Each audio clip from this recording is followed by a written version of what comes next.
Extreme Anime Radio.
From the greatest city in the world and another great city north of the border, broadcasting to fans of anime and Japanese culture all around the world. That's right, folks. It is the one and only Extreme Anime Radio podcast for May the 23rd, 2024. On the eve of Canada's largest fan-run anime convention, Anime North. And the key to that is on the other side of the screen. It's Mr. Neff Canuck. Hello, sir. Good evening, sir. You may have seen me twitching if you're watching us live on Twitch or the replay. That's because it's less than 24 hours until I'm on site, and all heck breaks loose for the next 3 days. It's that time of the year again, huh? Yeah, and of course, this will be my triumphant quote-unquote return from that rather nasty injury last year, so I have no idea how things are going to go, you know, health-wise, etc. So this is going to be one heck of an experiment. So we're going to delve into some Anime North news, including some news we've been teasing all week long here on our streams. But first and foremost, welcome to all of you viewers. Welcome to all of you listeners to the XAR podcast. You can find us on our new website at xarpodcast.net, formerly the Anchor.fm website. Now it's changed officially over to Spotify, but the Spotify link is a little bit long and verbose, so that's why we now have xarpodcast.net if you want to listen to the podcast. If you're listening to us, you'd like to watch us, watch our beautiful faces, you can go to Twitch, twitch.tv/Extreme Anime Radio, or search for the Extreme Anime Radio podcast on YouTube. Neff is showing his Swiss pride, while I am surrounded by a couple of mascots, and that's also some news that we can share later on. But yes, Swiss pride tonight, Neff? Well, I'm going to say this. There's a reason there's a Swiss flag behind me. Mm-hmm. The World Championships are currently on over in Europe. Oh. This is what I like to call the tournament for those NHL players whose teams couldn't make it past the first round, or the second round in some cases. And so they, you know, just decide to shinny around and try to win a gold medal. Now, today's one of today's matches was Canada versus Czechoslovakia. That was number one. But number two, and a more important match, at least for my ancestral heritage, Germany versus Switzerland. Now, all of the pundits said that Germany would take Switzerland and kick them down the mountain. Unfortunately, Germany was like Charlie Brown with the football. They kicked, but they missed, and they ended up flat on their ass. Wow. So Canada moves on to the next, Switzerland moves on to the next round, and I think they're facing Canada, where I think the fairy tale will come to a screeching halt. We keep forgetting that the hockey, the World Hockey Tournament, the IAHF, that is the tournament that happens once a year. You don't have to wait every 2 years, every 3 years, every 4 years like other sports, right? Right. And the thing is that it makes a good, you know, filler, so to speak, you know, as the NHL playoffs, get down to the brass tacks. which now at this point includes only one Canadian team, since the two Canadian teams in the last round beat each other up and the survivor walked away, or limped away in this case. They are now facing a team in Dallas, who one of our loyal listeners does back. Yes. And it's, kind of like going, uh-oh, what could I say? What should I say? I better not say that. And then we have our Rangers, and I forget what happened. Did they win last night? I wasn't paying attention much. Let me put it this way. My chiropractor is a big Rangers fan. He did not want to talk about last night. Okay, and neither did some of the people who couldn't show up for the game because the Amtrak lines from New Jersey into Manhattan had a power outage from the afternoon on through the rest of the day. Oh, that would have made me mad because by this time you're paying like arm, leg, and spleen for even nosebleed tickets. And to not be able to get to the arena because there's a power failure on the tracks. Oh, that would make me mad. Right, and we're talking about these lines run pretty much right underneath Madison Square Garden. That's where the terminal is now. Well, technically the terminal is now one block over, but still considered underground. I mean, come on.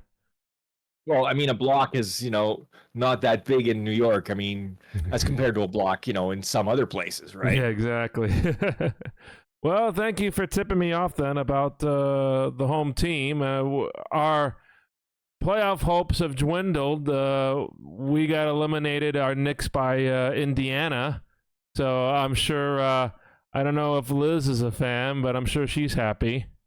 Now, there is a Raptors connection with regards to Indiana. Okay. Pascal Siakam. Okay.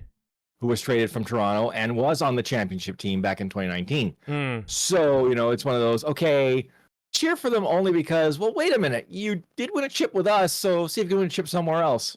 Sort of like, the former Leafs coach who is now the head bench boss in New Jersey. Talk about going from the frying pan and into the fires of hell. Very interesting. Let's move our discussion, Neff, to what's at hand this weekend.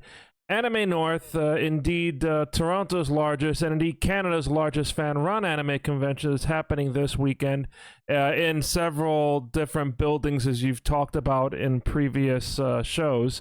And you have your Anime North charity auction for Sick Kids of Toronto coming up as well.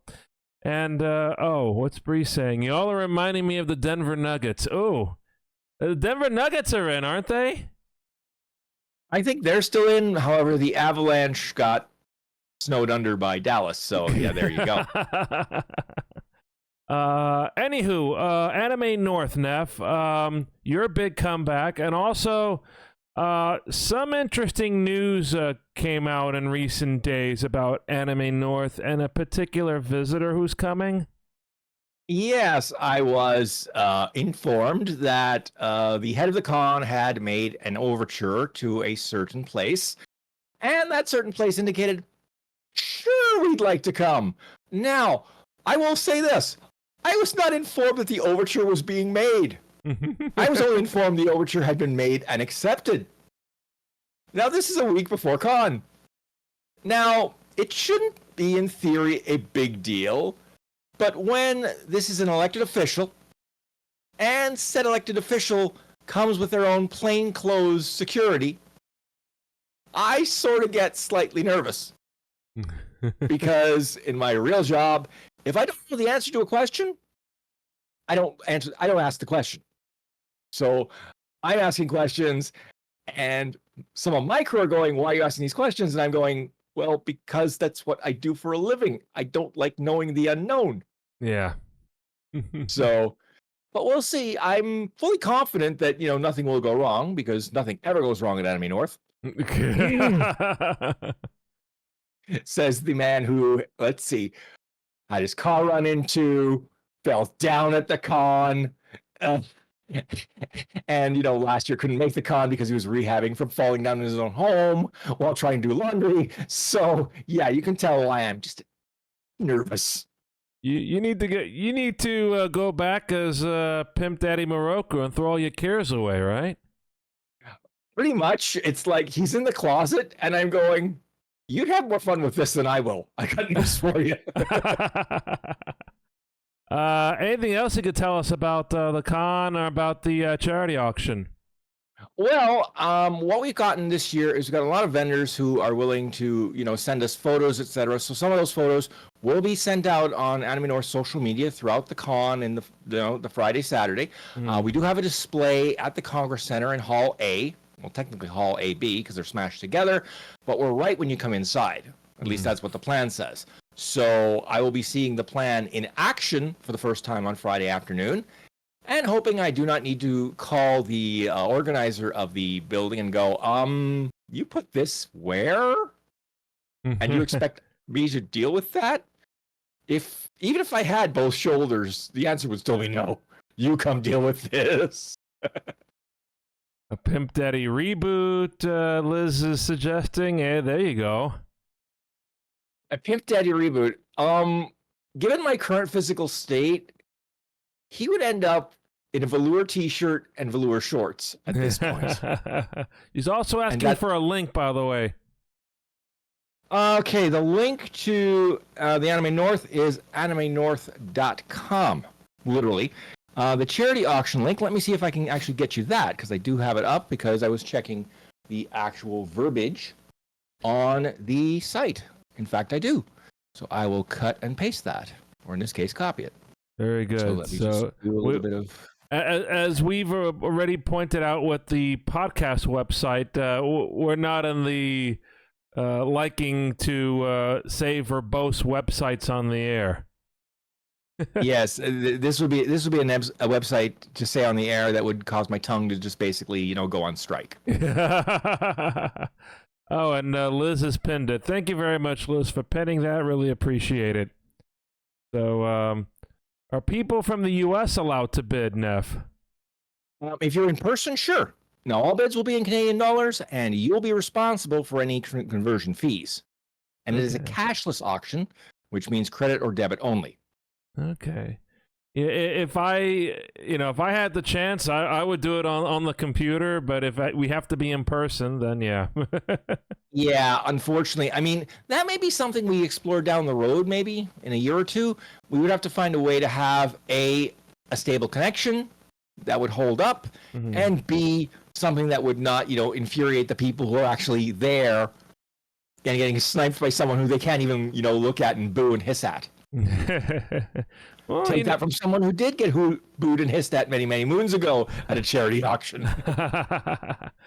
Well, there are a lot more businesses these days that are getting into true online silent type auctions, so I'm sure it's right around the corner if you wanted to give it a shot.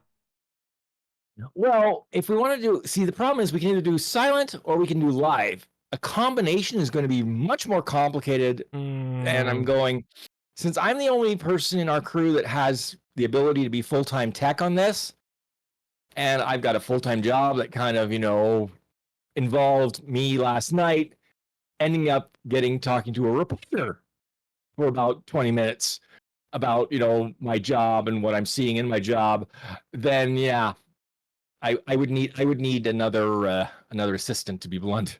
Oh, I did not know this. This is probably a conversation for later, huh?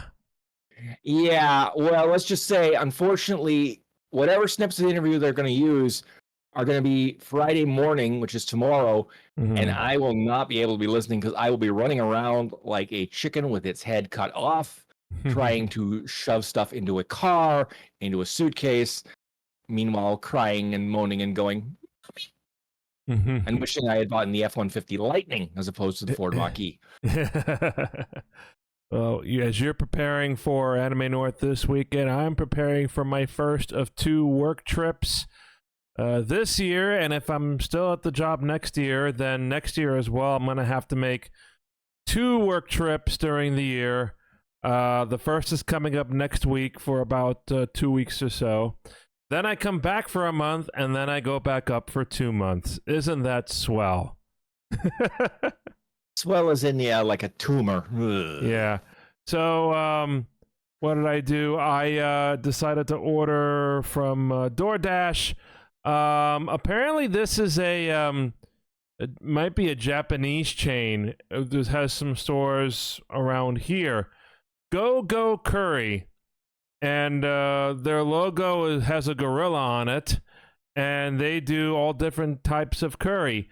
But some of their menu options, they make you think like you're at Denny's, because they have something called the Grand Slam if you wanted to order that. Okay, Go Curry, and your mascot is a gorilla. Yes. I guess they expect you to go bananas with the menu. Yeah. Yeah, unfortunately, they don't have bananas on the menu, but they do have pork cutlets, which are very delicious. Normally on the local restaurant that I order from, I get chicken. So next time I order from these guys, I'll probably get chicken as well. If you don't want meat, they also have tofu. They have fish.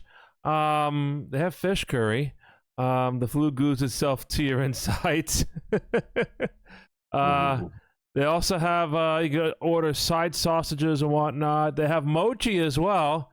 But no, very, very large portions of a traditional serving. You got your pork cutlet with the tonkatsu sauce, a big serving of rice, and also the cabbage. So I think that is going to be my my go-to. Meanwhile, Liz will block somebody in the chat because we don't like to talk about cheap viewers. We're getting that a lot more often these days, I think. Let me see here. Okay, I'm trying to figure out. See here, I'm trying to do something about this. Okay, because yes, in my setup is difficult to do, unfortunately. Let me see here. I don't want to do that. Oh, Hey, there we go. Liz, thank Liz you. took action. Thank you, Liz. So that's happened the last couple of shows, I think, right? Looks like we've got some bots trying to invade. Yes, I have to go through that list that Liz gave me before about bots on Twitch. But anyway, going back to what I was talking about, I decided this is going to lead into some other news that came up with regards to anime. This not particularly anime, but going back to my childhood growing up, I decided to go to Max and watch the first 2 episodes of Batman the Animated Series. Da-da-da-da-da-da. The Cat and the Claw parts 1 and 2, I believe they were.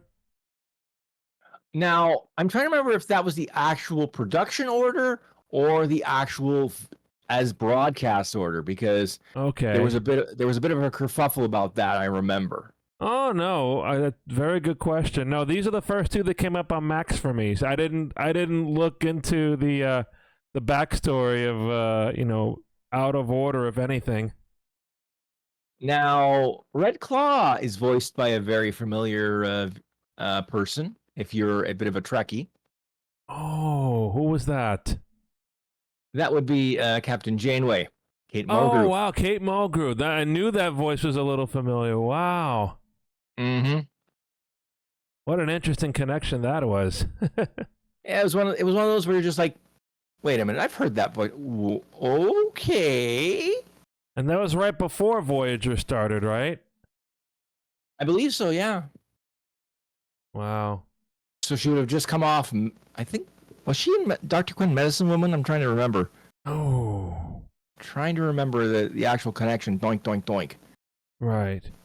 But going back to our youth, that leads me into some anime news that we came across very recently, and that is Adult Swim going back to the good old days of anime, and they're doing a Toonami Rewind block complete with show cues and everything, and that's going to start next week, the week after we're doing this podcast. So next week, Friday, is when they're going to do it, and it's going to be a 2-hour block starting at 5 p.m., which I believe would be Eastern and also Pacific, and then the rest of the country is depending on which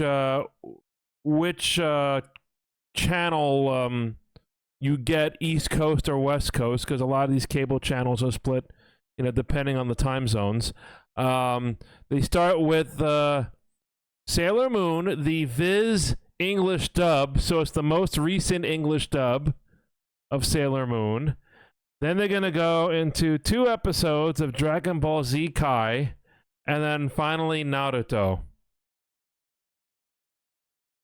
Not that I don't think it's a good idea on the one hand, but on the other hand, I'm going, most of this stuff is getting a little bit, shall we say, classic? Too classic? Just a bit. I would think you'd want something a little more recent than that. But, maybe they're trying to get the, OG crowd in first, and then, as they did, the OG crowd, fades out, and they put new shows in and get new crowd. Yeah. What was our old rule when we did anime retro classics? At least 10 years old? Longer than that, boss. You had the rule set 90s or earlier. 90s or earlier. So at least, yeah. So 2011 when I took over, yeah, that would have been it, yeah. So, yes, and they one of the things they link to when I go to this website to read the news, IGN. IGN's list of top 25 anime, which apparently came out, I guess, last year. So, if we go by this list, do you want to take a guess as what they chose as the top anime series of all time? Okay, of all time. Now that's a little bit tricky because it can tend to spread, over decades and generations if you're talking all time. But then there's the recency bias depending on who's voting. Right. For example, I would say Attack on Titan would probably still be in the top 10. Attack on Titan, let's see where that is. Attack on Titan is number 17. Oh, it's fallen that far. Okay. Let's see. I'll read the top 5 to you. Okay. Unfortunately, Sailor Moon is not on this list. I'm not surprised, I'm afraid. Number 5, Hajime no Ippo, and I find that a bit surprising, and also not surprising considering it's one of the most intense storylines in the sports anime you're gonna find, I think. I'm really surprised because a boxing anime, to be honest, is kind of niche. Or niche. Niche. Let's see. No, Tenchi Muyo, Lupin. No, I don't think they're on this list. Dragon Ball Z is 23, I'll tell you that. No, let's see. Number 4, Monster. Doesn't ring any bells, but again, you can't watch everything. If you can tell me I have watched every show from every season since I started watching anime, no. Baloney. Number 3, One Piece, the show with 53,000 episodes, right?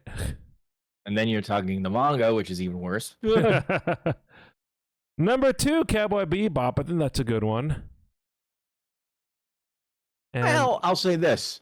As long as you don't remember that the live-action version exists, or the manga, you're absolutely correct. Right. Speaking of which, there is a giant Cowboy Bebop prize pack, which includes the soundtrack on vinyl. So for those of you purists who, want that analog sound, we've got your number. Wow, and those vinyls still making a comeback, huh? Oh, there's a market for it. I mean, last year somebody gave us 5 record players. Brand new. So, I think they were Crawley models, I believe they were. Okay. So I was like, okay. It's high end, yeah. Coleth got it right on the head. Number 1 is actually, they're saying Full Metal Alchemist Brotherhood, which I don't think I've seen in its entirety. I'm not surprised, only because there is that faction of Full Metal Alchemist fans that will literally carpet bomb any sort of best of anime list to try and, get their show to be number one. In fact, any new anime that comes along that ever tries to outrank it on my anime list, basically they carpet bomb it and say, nope, you're down to number 2 or worse by the time we're done with you. Yeah. Now, there's a little bit of a connection we'll go into here now.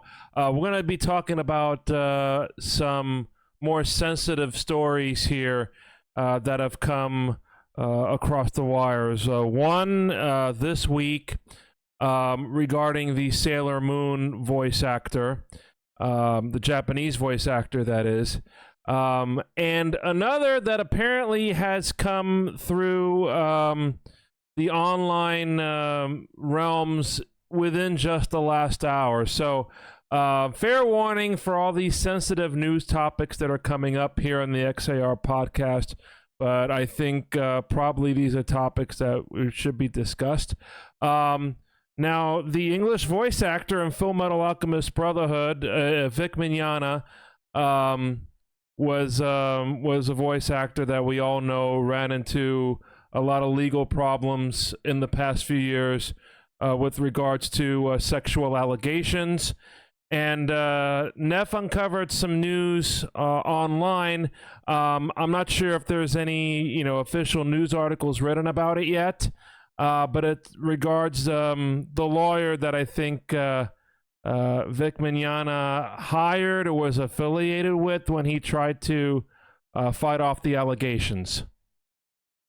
Well, I'll give it a little bit more context. The lawyer in question, Nick Rikita, was a lawyer from Minnesota who would spend his time online basically trying to, quote unquote, educate people about the law, most of the time incorrectly, latched on to the whole Vic Mignogna thing and decided that he was going to champion Mr. Mignogna, despite the fact there was overwhelming evidence to suggest that, yes, Mr. Mignogna has a problem. And Mr. Mignogna's response to that problem, instead of getting help, was to try and sue the people into silence who raised the allegations. It didn't work out for Mr. Mignogna, and he now owes, at last count, $600,000 in legal fees. Meanwhile, Mr. Rikita went from this controversy to any other controversy he could find to try and draw up viewers while saying and doing things that were frankly unlawyerly. I had the misfortune of pointing out to him very early on in the whole thing that, look, you might want to back off a little bit here. He didn't like that and basically set his hounds on me, costing me my Twitter account, which I honestly didn't care at the time and still don't now that Elon Musk has turned the place into a giant X of excrement. Oh. But that's another story. Oh, boy. So, suffice to say, now with this latest issue that Mr. Rikita has apparently not even wandered into, run into at full speed, he is now facing multiple charges for weapons and for drugs, and was apparently booked with a black eye. Which begs the question, when were the cops called? When did the black eye happen? And, sir, karma came for your dogma. Ran it over, turned around, and did it again to finish the job. Yeah. And this all goes beside the fact that he is now, in his last few streams, being seen as looking very pallid and looking as if he is suffering from some sort of alcohol-induced disease. And let's just say, again, as ye sow, so shall ye reap. So, again, this is late-breaking information. I don't see any news about it online as far as, news outlets that we may find some information. There is, however, some information about the Sailor Moon a Japanese voice actor, and God, he's been around for decades. He had so many roles. He has Gundam, Saint Seiya, Dragon Ball, and also voiced Mario and some Super Mario Brothers commercials as well. We're talking about 70-year-old Toru Furuya, the voice behind Tuxedo Mask, and it came out in news this week, actually yesterday to be specific, that he acknowledged a recent report by a Japanese tabloid regarding an affair that he had with a fan that was apparently 37 years his junior, and this is an affair that was happening for 4.5 years.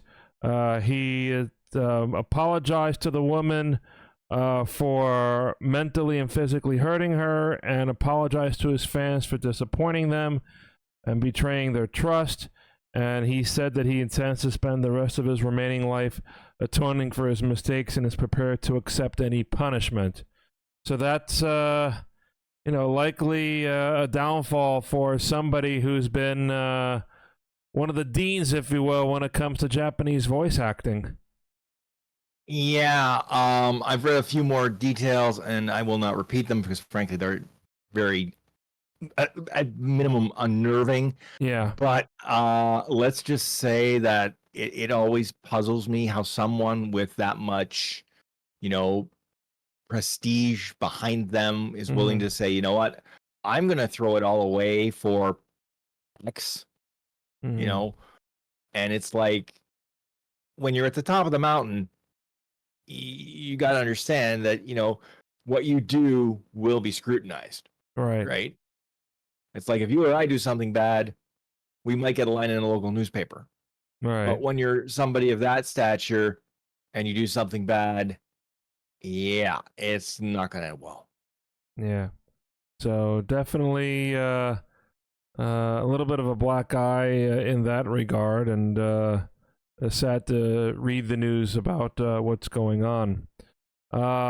Something on a more cheerful note that's going on in Japan right now is the May Sumo tournament that Bree and I have been watching.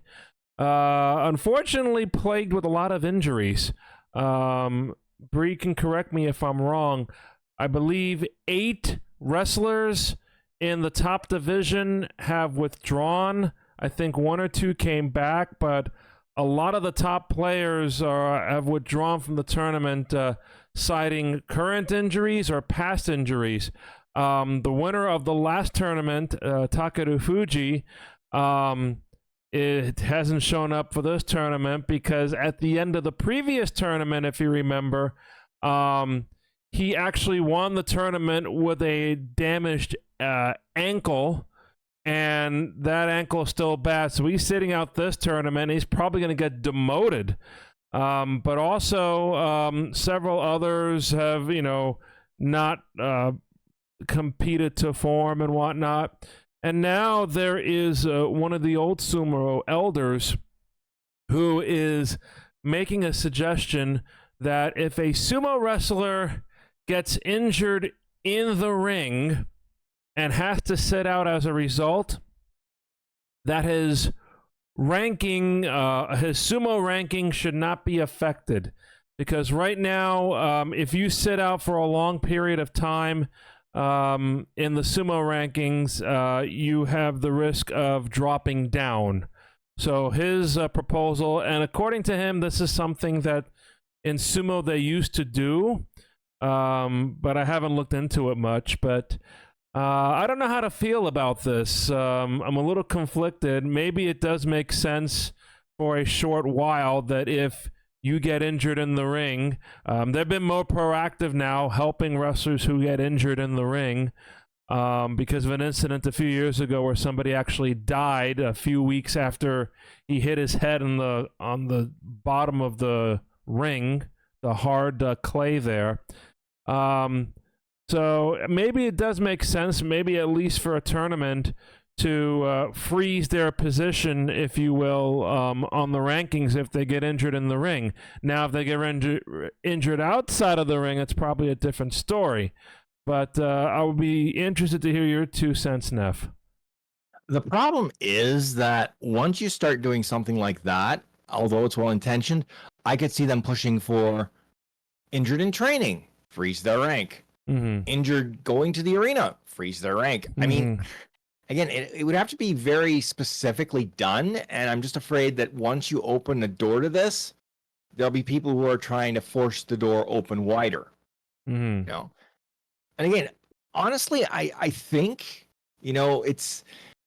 I'm trying to think of an analogy here, because the problem is, like, for example, if you're injured in, let's say, baseball, okay? You go on the injured list for 10 days or 60 days or whatever. You come back, you haven't lost any pay. I mean, your stats are messed up, but, you know, it's more a question of you're healthy or not, right? Right. But with sumo, the problem is the way their stats work. If they go off for any period of time, then yeah, you're right. They get demoted, etc. So it's kind of like, So, but those absences leave a pretty interesting mix at the top of the sumo rankings in the top division now, with a few days to go left in the tournament. As of the previous day, a wrestler, Shonan Naomi, was the sole leader. I have not seen this most recent day's sumo recap. Hopefully Bree and I will do that later tonight while the podcast is working its magic on the computer. I like how you say working its magic, and I'm going, what, is there like sorcery involved? Is it like a cauldron? What are we talking here? Well, it could also involve joining 2 split versions of the stream, because apparently I'm seeing that our stream resetted, even though I had never got a drop notification here. So our podcast stream on Twitch did restart. When we put this recording out to the podcast and to YouTube, nobody's going to notice, I think. So that's a good thing. Okay, actually, I did note that there was some sort of network error, because I do monitor the broadcast, and I was like, okay, there was a bit of robotics and then thing, and I'm going, it was probably my end, so I didn't think to say anything, but okay. No, I mean, everything, all indications are that things are okay. I'm not getting another post on the Discord, because that would happen if we start another stream, so very peculiar. Or as Liz goes, technomancy. That's a nice word. I like that, technomancy. Bree and I have started another anime, by the way. Which one is that? I'm wondering if you've heard of it.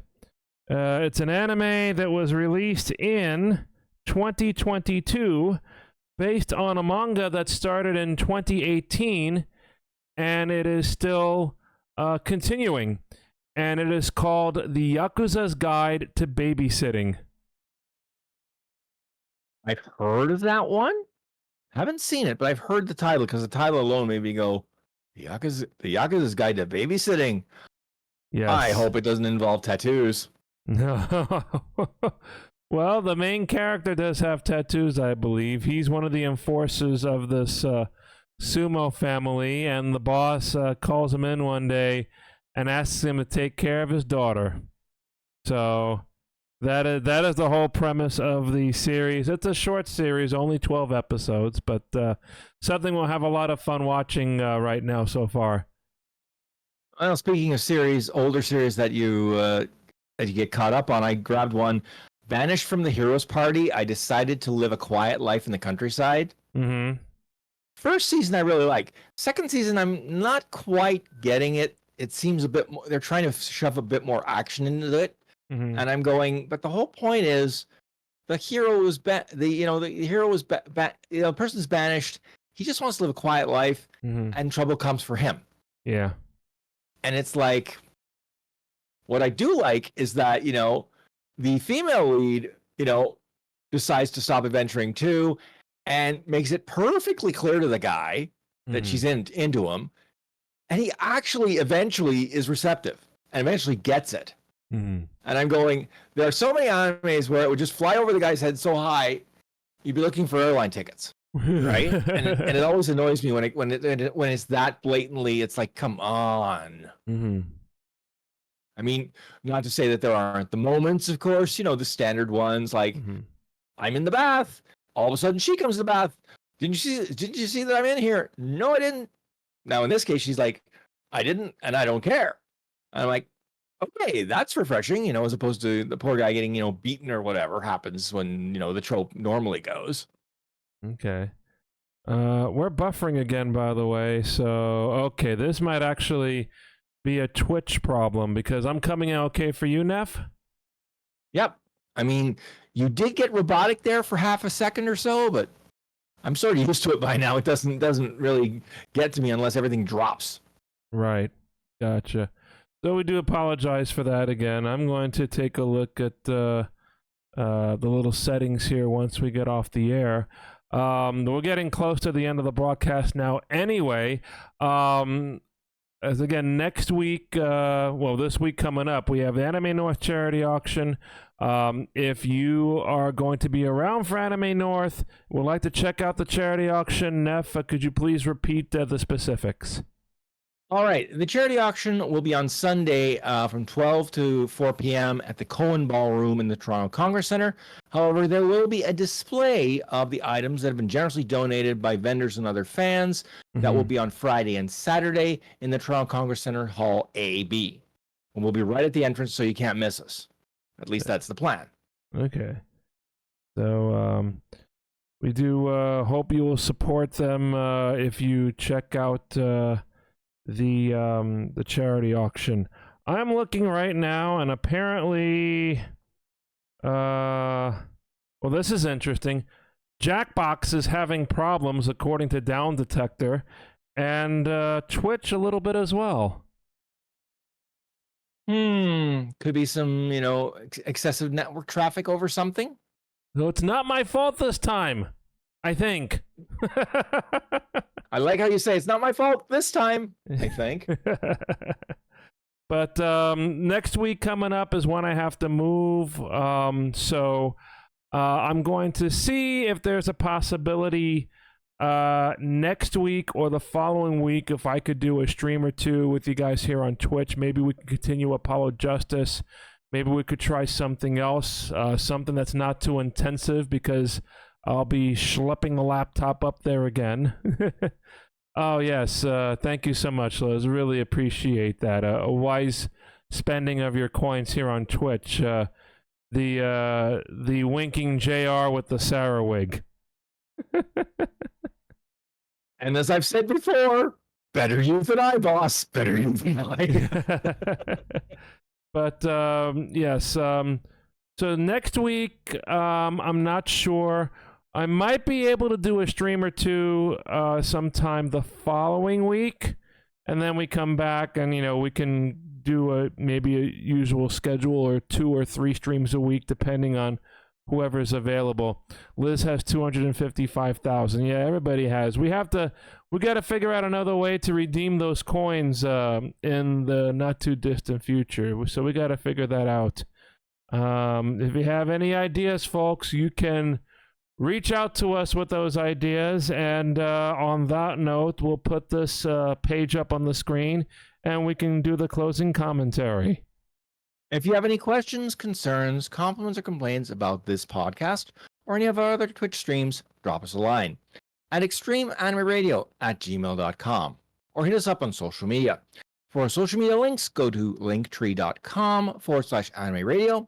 There you'll find our Facebook account, our X account, our Instagram account, our Twitch server, our Discord server, our Twitch stream, and our YouTube channel.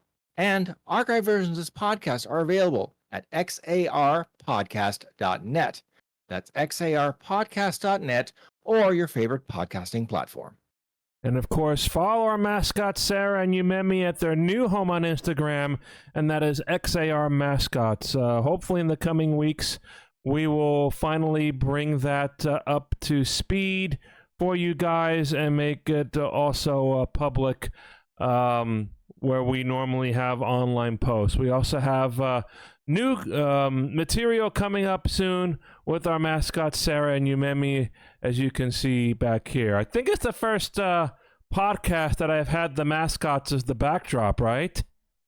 I believe so, yes. Both of them at the same time. I can't remember if I've ever had them here, but it's nice to support our mascots in this way. So, Neff, I hope you stay safe with the convention. I hope, nothing bad goes wrong. I hope that there are no fire alarms that go off. And I hope you have a successful charity auction. Well, thank you very much. As for fire alarms, I get that in my building. I don't need that at my anime con. Thank you very much. Well, the way this Twitch stream is going tonight, maybe somebody's doing it here too. Who knows? Indeed.